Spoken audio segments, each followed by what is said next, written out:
keep watching and listening to IYH and have yourself an eargasm. All right, this is handsome Jackie Jones, and I'm here with another handsome man, Chubby Dudley. Very cool to have you here. I like being called handsome. You're gonna make me blush. Oh, very nice, very nice. So how did you get it? How did you become a Dudley? Funny story was, so I went to wrestling school, Tri-State Wrestling Alliance with Stevie Richards. In the original version of ECW, which was Eastern Championship Wrestling, I was known as Easy Rider, one half of the Hell Riders. And we got pushed out of the way, we'll say, once Eddie Gilbert came in to the fold and started doing the booking. Paulie came in, took over, made ECW Extreme. Fast forward, Stevie Richards comes in, Raven comes in, the Dudleys start, and the first three was Dudley, Big Dick, and Little Snot. And I remember I was watching on TV, and I'm like, I look like one of them guys. Yeah. And after one of the shows one night, I was hanging out at the hotel with the boys and all, and Richards says to me, he goes, "Yo, let me reintroduce you to Paul and see what he thinks." And he brings me over to Paul, and he goes, "Hey, Paul, this is Bay." And Paul goes, "Oh my God, another fucking Dudley." I was like, he's like, "You got a tie-dye?" I said, "No." He said, "Buy a tie-dye, beat the shows next week and start." Nice. That's the story. Yeah, so where did the name come from, Chubby? So he said to me, he goes, "What kind of gimmick do you want to do?" I said, "I want to be Studley Dudley." And he said, "No." I said, "Chubby Dudley?" He's like, "Bring food with you, get a tie-dye, come next week." Oh, nice. That's how it started. Yeah. So when you were part of Eastern Championship Wrestling, you said like you guys get kind of phased out. Was that a hard time for you guys? Yeah. For all the Philly guys, because we were there from day one. For a year and a half, busting our ass, building up this promotion and product. We got the TV contract in Philly, and me personally, I was helping out a lot behind the scenes promotions and stuff with Todd Gordon, and I was super excited when Eddie was coming in. I was a huge fan and mark of Eddie Gilbert, and so I was excited. But then, I saw the writing on the wall as Eddie came in. A lot of the Philly guys got phased out, and the Memphis guys were bringing brought in. I mean, it happens. It's a wrestling business. So a lot of the bookers do and all. They bring their own guys in. I've done it myself in promotions. So I get it. At that time, when I was a 20-something-year-old kid, I was very salty about it. Do you think Todd Gordon gets enough credit for ECW? Ooh, that's a good question. That's a damn good question. Probably, you know what? Todd, it's hard to answer. Todd, I love you. I don't think he does get enough credit. He was very instrumental early on, and when things really blew up, and he went away, I think that's where, he lost. If he was still part of it through that whole time, right, he would have got a lot more respect. But without Todd Gordon, there's no ECW.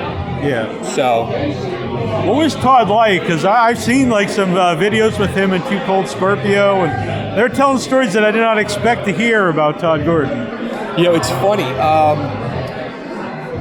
Todd went to high school with my sister.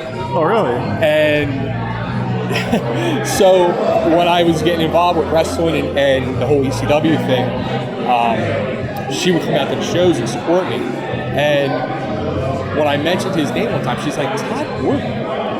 And I'm telling her, and I showed a picture. She's like, "Oh my God, I went to high school with him." She's like, "He was the biggest dork in school." And I'm like, I could kind of picture that.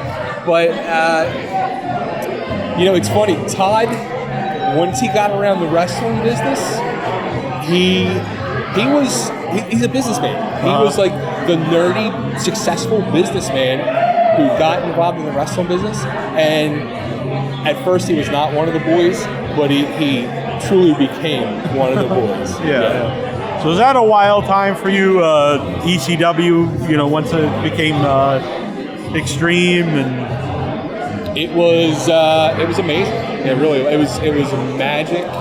It was, even talking about it, picturing the ECW arena and those crowds, I knew then even though my role was so small, I knew then I was part of wrestling history. Yeah. And just being able to be a part of those shows and sitting in the locker room and sharing the locker room with a lot of these guys who I looked up to, and even like sitting in the back watching what's going on the other side of the curtain on the monitor, you know, we were popping in the back for what was going on out in the ring as much as the fans were popping. Yeah. Like, we were a fan of our own product and ourselves. Mm-hmm. How long were you with ECW? I was with ECW as a Hell Rider, 92, 93, and then I came back with the Dudley, 95 and 96. Okay. Well, what led to you leaving in '96? The real answer is Little Spike.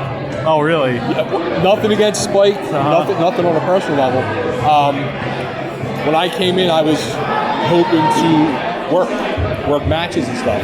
And I worked a few matches here and there, but it was just kind of fill-in stuff because the emphasis became on Bubba and then eventually Devon. So they were getting all the matches, and there was all of us XS Dudleys that just became part of the sideshow.